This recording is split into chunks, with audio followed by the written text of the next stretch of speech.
Olá, eu começo essa sessão de conversas principalmente para poder esclarecer meus pacientes com mais exatidão as principais dúvidas que ficam depois de uma consulta médica de quadril. Isso foi decidido baseado num detalhe: 20% das informações que o médico dá para um paciente no calor de uma consulta e no problema de uma indicação de cirurgia são absorvidos pelo paciente. Então, muitas vezes o paciente sai, vira as costas depois de uma série de explicações do médico e não lembra nada do que foi explicado. Então eu resolvi fazer esses vídeos para poder facilitar um pouquinho o entendimento após a consulta. Isso já está escrito no meu site, muitas coisas, e outras nós vamos procurar esclarecer por aqui. As 5 principais dúvidas, e depois terão outras que eu vou gravando no decorrer do tempo. Como que uma prótese do quadril pode ajudar a aliviar a dor? Essa é uma pergunta muito frequente que os pacientes fazem. E a dor de uma artrose, de um desgaste na articulação, às vezes é muito limitante. O paciente não consegue dormir, não consegue andar, manca. Tem muito paciente que precisa andar grandes distâncias, outros que precisam se exercitar e acabam com uma dor intratável e procuram tratamentos que não são responsivos. Os tratamentos e as medicações, a fisioterapia deixa de responder depois de um tempo de doença. E isso causa muito problema, tanto de função, a pessoa fica mancando, não consegue subir uma escada, não consegue subir uma ladeira, ou causa dor, a ponto do indivíduo não dormir à noite de dor. E isso é muito grave, porque quem perde o sono pela dor perde enormemente qualidade de vida, começa a fazer um curto-circuito cerebral por conta de estar em noites acordado por conta de dor. Então isso é como que uma prótese pode ajudar a aliviar a dor, substituindo a articulação doente. Então a articulação é um movimento entre duas superfícies que espera-se que seja sem atrito. O que faz não haver atrito entre duas superfícies articulantes em qualquer articulação, não é só no quadril, é a cartilagem. Essa cartilagem ela não é inervada e ela não é irrigada por sangue, ou seja, uma lesão na cartilagem onde se expõe o osso vai expor terminações nervosas no osso logo abaixo da cartilagem e não há regeneração fácil porque não há irrigação sanguínea. Você precisa, para cicatrizar um tecido doente ou lesado, irrigação sanguínea. Ali não tem irrigação sanguínea dentro da articulação. Então, uma lesão dentro da articulação ou uma exposição, uma perda de cartilagem, leva a pessoa a não conseguir regenerar esse quadril, apesar que hoje existem estudos e existe ciência tentando descobrir uma forma de regenerar essa cartilagem que está doente. Mas ainda não se tem estabelecido um método eficiente para isso. Então a melhor coisa hoje, o único tratamento hoje eficiente para quando o indivíduo já perdeu a superfície articular é substituir ela por uma prótese. E essa prótese tem sido considerada a cirurgia do século. Em 2007 saiu um artigo uma das principais e mais respeitadas revistas médicas do mundo, a The Lancet, que intitula A Cirurgia dos Séculos, prótese total do quadril. Para os pacientes é importante saber que a prótese é capaz de aliviar a dor e a longo prazo também. Então, fora isso, a qualidade de vida e a função do quadril também pode ser restabelecida com a cirurgia. Então essa é a primeira pergunta e a mais frequente que eu recebo aqui. Segundo, qual que é o tipo de prótese mais adequado para o meu caso? E isso é muito importante, essa pergunta, porque existem uma enormidade de número de próteses e uma enormidade de número de fabricantes de prótese e tipos diferentes de prótese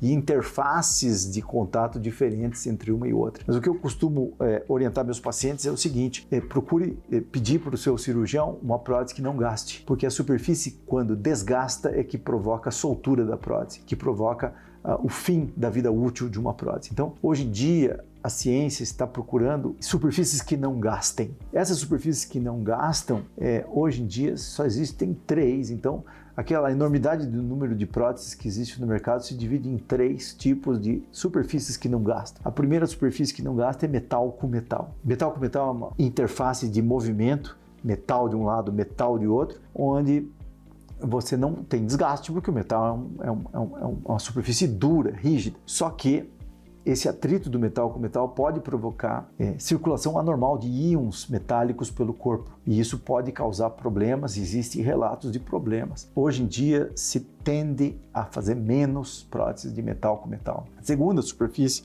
é cerâmica com cerâmica, que não tem o problema do íon metálico, porque não há metal em contato numa superfície dura de cerâmica no lado da pelve, uma superfície dura de cerâmica do lado femoral. Então, esse tipo de interface não gasta, não há desgaste, mas uma prótese dessa pode dar rangido, pode ranger, fazer barulho entre uma superfície e outra, e esse barulho, inclusive, ser audível a todos. E isso causa, muitas vezes, bastante incômodo. Eu já tive casos aqui no consultório em que o paciente melhorou a dor completamente, mas pediu para trocar a prótese por conta do rangido, por causa do barulho. Então, esse é um motivo de não se fazer ou evitar se fazer superfícies de cerâmica com cerâmica. Hoje em dia, 1 a cada 300 mil é muito raro, pode quebrar uma superfície de cerâmica. Cerâmica é uma superfície que pode quebrar. É raríssimo um evento de uma quebra da cerâmica, mas ela pode acontecer. E a última interface é um polietileno, que é um plástico de altíssima densidade, que, articulando com uma superfície de cerâmica, tem um desgaste baixo. Então, hoje em dia, essas superfícies de polietileno com cerâmica são as superfícies de escolha na maior parte do mundo hoje, porque não tem as desvantagens nem dos íons metálicos circulantes e nem do problema da quebra e do rangido que a cerâmica pode provocar, mesmo que raro.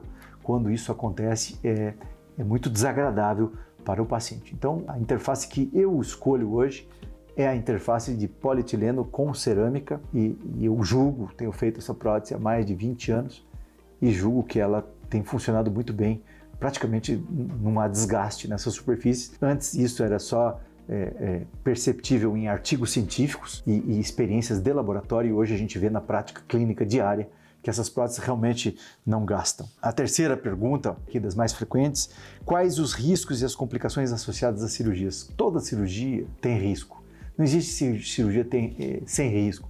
Então o seu médico vai lhe propor uma cirurgia cujo risco é menor que o benefício. Então o indivíduo que tem muita dor, muita alteração funcional, não consegue subir escada, tem muita dor, não consegue dormir, o risco que ele vai correr pela cirurgia é muito menor que o benefício de não ter a sua dor e ter a sua função restaurada. Então quais são os riscos? O principal risco é trombose. Trombose venosa profunda, que é quando há uma coagulação dentro de uma veia e esse coágulo pode migrar por dentro do corpo e entupir certas artérias ou parar em certos lugares onde não deveria. Para isso são usados meios de se evitar trombose, como tirar o paciente rapidamente da cama, usar compressores mecânicos para comprimir as veias da perna ou do pé, meias elásticas, tem várias formas e também a forma química, com medicação anticoagulante logo depois da operação. Então essas medidas são medidas de prevenção que a gente usa porque sabe-se que a trombose é uma grande causa de complicação dessas cirurgias e uma grande causa de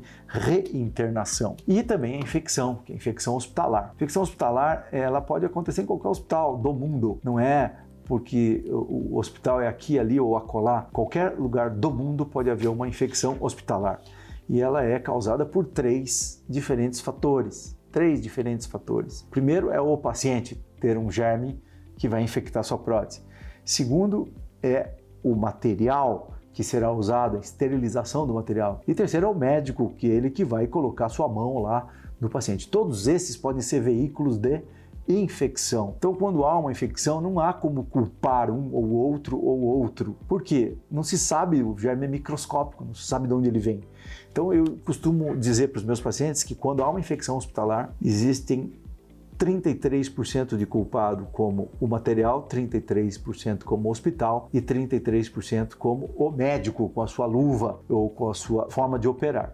Dado isso, eu costumo dizer 66,6% é culpa do médico, porque ele é responsável pela escolha do hospital, é responsável por si próprio e pela esterilização do material. Então essa é a resposta que eu dou para os pacientes quanto às complicações. Existem outras complicações também, mas são menos frequentes, as que são mais frequentes e que a gente deve perguntar para o médico e se preocupar são essas. Ou seja, quanto melhor o hospital, quanto melhor o material, quanto melhor o médico e quanto melhor o paciente, menos risco de uma complicação dessa. Quanto tempo leva para se recuperar totalmente? Isso é uma pergunta muito frequente e eu peço sempre que os pacientes definam o que é recuperar totalmente. Então, para mim, um paciente recuperar totalmente é recuperar dor e função, ou seja, não ter dor nenhuma e ter função normal. Isso acontece entre 12 e 24 semanas, 3 a 6 meses. Mas eu costumo explicar que nos primeiros 15 dias é onde o hematoma da operação se absorve. Dos 15 aos 45 dias é onde a prótese se integra completamente no paciente. De 45 a 90 dias, 6 a 12 semanas, é onde o paciente começa a aprender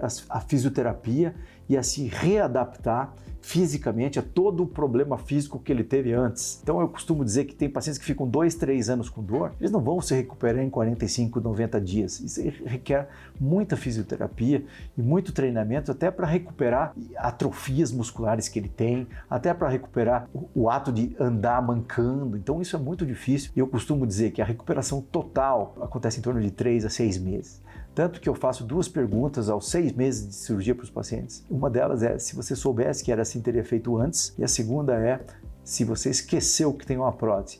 A grande maioria, mais de 90% dos pacientes respondem sim e sim a essas 2 questões. E recuperação completa de cicatrização completa demora 2 anos.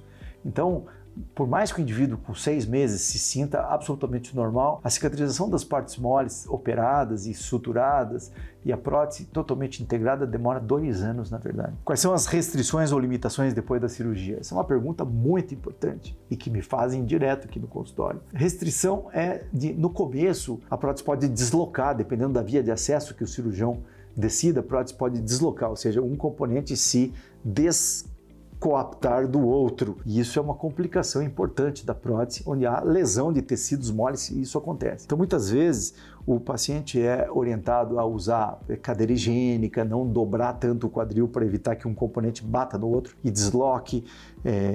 Existem essas restrições que são maiores até a 6ª semana. São restrições também, algumas delas, da 6ª à 12ª semana. E depois disso já se respira tranquilo, porque a chance de ter um deslocamento da prótese é semelhante com qualquer via de acesso e é baixa, é muito baixa. Basicamente são essas as questões nessa primeira fase de perguntas. Depois eu tenho mais perguntas que eu estou colecionando aqui para poder esclarecer aos meus pacientes e agradeço muito a atenção de todos os senhores. Muito obrigado.